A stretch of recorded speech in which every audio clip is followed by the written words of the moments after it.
Hello नमस्कार दोस्तों, मैं संतोष बड़ोदिया स्टडी विद संतोष में आप सभी का हार्दिक स्वागत करता हूं। जैसे कि हम नए सत्र 2023-24 के अनुसार 10वीं क्लास की गणित पढ़ रहे हैं और गणित में हमने पहली प्रश्नावली के 1.1 में 4 क्वेश्चन कंप्लीट कर लिए थे और अब नेक्स्ट क्वेश्चन है पांचवा। तो आइए शुरू करते हैं। पांचवा क्वेश्चन क्या है, तो देखिए कि जांच कीजिए कि क्या किसी प्राकृत संख्या n के लिए संख्या 6 की घात n अंक 0 पर समाप्त हो सकती है।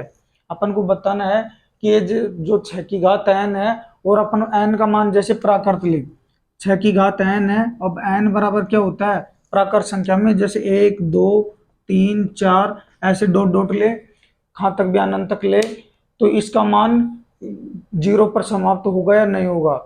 तो अपन को ये चेक करना है। अब अपन क्या करते हैं, इसमें 6 के अभाज्य गुणनखंड करते हैं।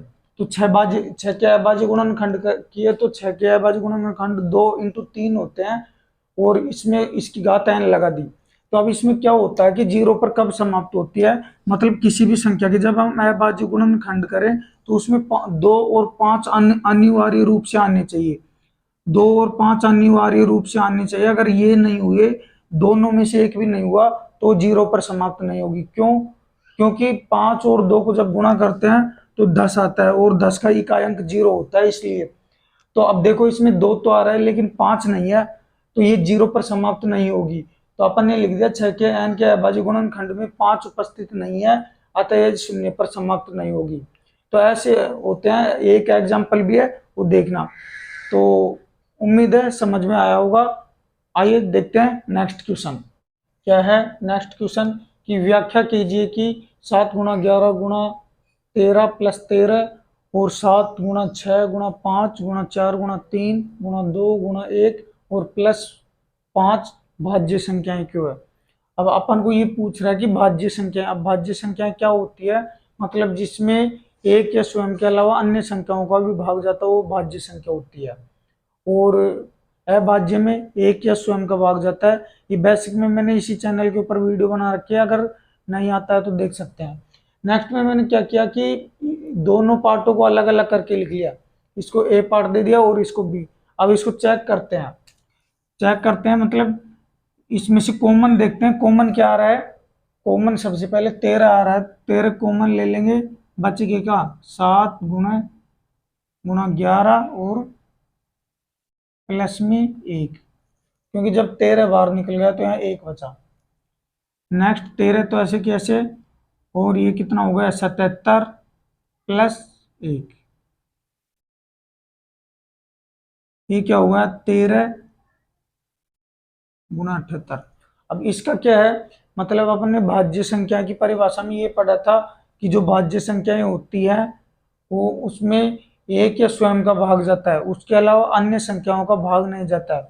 लेकिन अपन इसको देखते हैं 13 और यहाँ 78 है। यहाँ तो इसमें मतलब 78 है।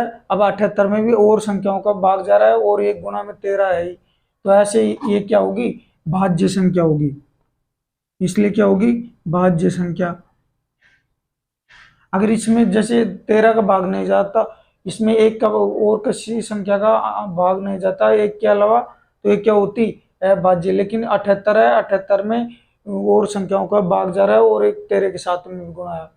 नेक्स्ट देखते हैं इसमें से कॉमन क्या आ रहा है। इसमें से कॉमन है 5, क्योंकि 5 यहाँ भी है और यहाँ भी है।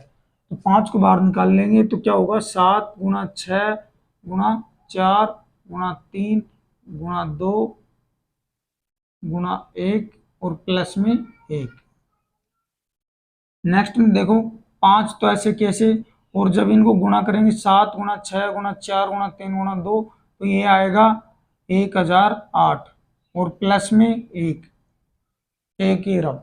नेक्स्ट अब ये क्या हो गया 5 × 1009, तो 5 × 1009। अब इसमें भी क्या है कि अभाज्य संख्या की परिभाषा तो ये होती है कि एक या स्वयं का भाग जाना चाहिए, इसके अलावा नहीं जाना चाहिए, या उसकी गुणनखंड भी नहीं होनी चाहिए। लेकिन इसमें भी क्या है, देखो इसमें 5 का भी जा रहा है, 1 का भी जा रहा है और एक गुणा में भी है, वैसे ही इसमें भी भाग जा रहा है। तो ये क्या हो जाएगी, ये भी क्या हो जाएगी भाज्य संख्या। क्योंकि इसके क्या है, दो या दो से अधिक गुणनखंड उपस्थित है। अपन ऐसे लिखते हैं, अगर लिखना चाहो तो लिख देंगे कि इसमें दो से अधिक गुणनखंड उपस्थित हैं। दो से इसमें दो से अधिक गुणनखंड उप, उपस्थित हैं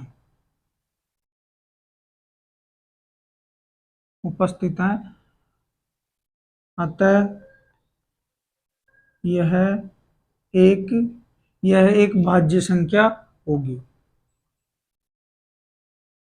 इसमें भी ऐसे लिखेंगे, इसमें भी ये वाली लाइन ऐसे कैसे लिख देंगे, इसमें दो से अधिक गुणनखंड उपस्थित है अतः यह एक भाज्य संख्या होगी, या इसलिए एक भाज्य संख्या होगी। तो दोनों के आंसर उम्मीद है समझ में आया होगा।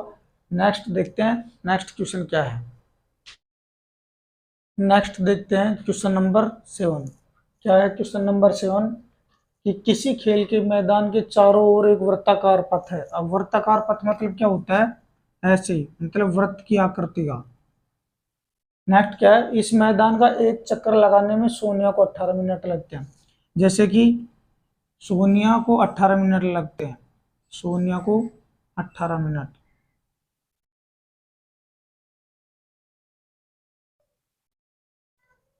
नेक्स्ट, जबकि इसी मैदान का एक चक्कर लगाने में रवि को 12 मिनट लगते हैं।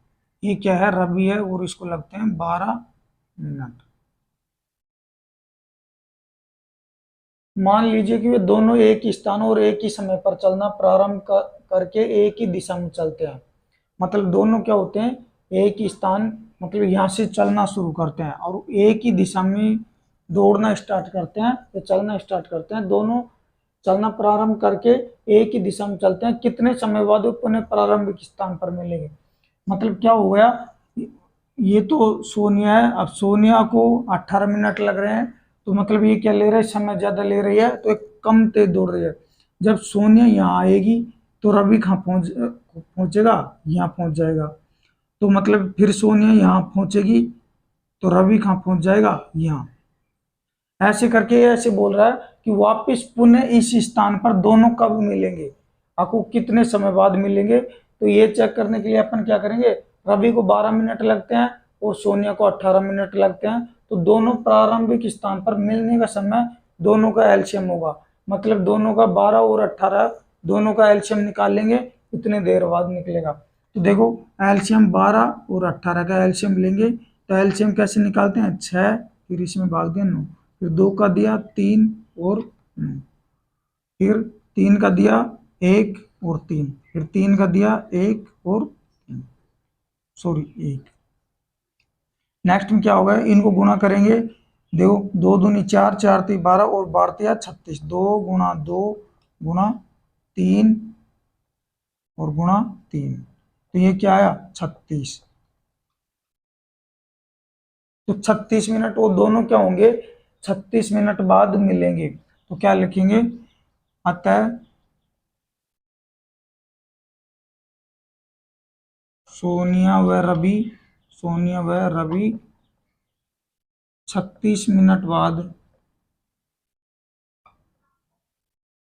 पुनः प्रारंभिक स्थान पर मिलेंगे। पुनः प्रारंभिक क्या हो गया, सोनिया और रवि 36 मिनट बाद पुनः प्रारंभिक स्थान पर मिलेंगे। आगे समझ में। नेक्स्ट क्या अपन ने क्या किया कि दोनों के 12 और 18 का एलसीएम लिया, तो एलसीएम कितना है 36। तो दोनों क्या होंगे, सोनिया और रवि दोनों वापिस इसी स्थान पे मिलने में उनको कितने मिनट लग जाएंगे, 36 मिनट लग जाएंगे। उम्मीद है समझ में आया होगा। उतारना चाहो तो उतार सकते हो।